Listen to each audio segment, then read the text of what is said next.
আসসালামু আলাইকুম। দেখতে পাচ্ছেন শ্রমজীবী মানুষের কাজকর্ম, এদিকে মাটি কাটার কাজ চলতেছে, ফাঁকে বিরতিতে, সকালের নাস্তা বিরতিতে মোয়া কর্মযজ্ঞ, যেহেতু নির্বাচনের সময় মানে রাজনীতি আড্ডা জমে গেছে, বিকেলবেলা চায়ের স্টলে আর এখন কাজের ময়দানেও চলছে একই অবস্থা। তবে এটা আমাদের গুনাহারের মধ্যেই, গুনাহার ইউনিয়নের নাগরিক সবাই এগুলো আমরা সবার থেকেই জেনে নেব আমাদের এই এলাকায় কে কার সমর্থন করতেছে, আগামী দিনে কাকে রাষ্ট্রীয় ক্ষমতায় দেখতে যাচ্ছে, অথবা আমাদের এই আসনটিতে কাকে সমর্থন দিচ্ছে, সবার মুখ থেকে আমরা জানবো। আসসালামু আলাইকুম। ওয়ালাইকুম সালাম। কেমন আছেন?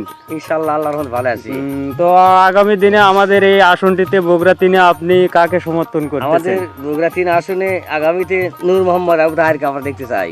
কেন নূর মোহাম্মদ ভাইকে কেন? না, নূর মোহাম্মদ খুব ভালো ছেলে, কাজ বাজে খুব ভালো, গরিবের পাশে থাকে সব সময়, গরিবী দেখে, হেল্প করে, সব সময় থাকে পাশে। ও আচ্ছা, ধন্যবাদ আপনাকে।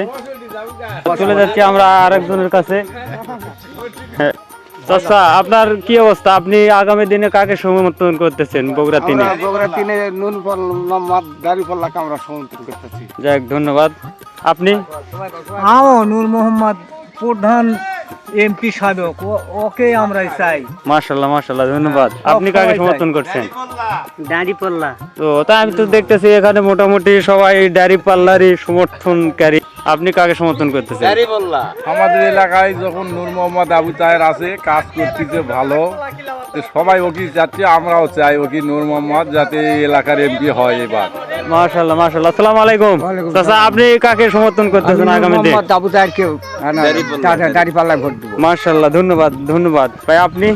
দাঁড়িপাল্লা ভাই, দাঁড়িপাল্লা নূর মোহাম্মদ। দাঁড়িপাল্লা, সবাই দেখলাম যে দাঁড়িপাল্লাকে সমর্থন দিচ্ছে মোটামুটি। আপনারা যারা কাজ করতেছেন সবাই, দু একজন ব্যতিক্রম থাকতে পারে, তবে কেন এত বেশি, কেন অতিরিক্ত কেন? এখানে না, এই ব্যক্তি ভালো 90%। কাজ করছে, ভালো গরিবের মাঝে থাকে, ভালো ভালো। ও আচ্ছা, যাই হোক, মাশাআল্লাহ, সবাইকে ধন্যবাদ।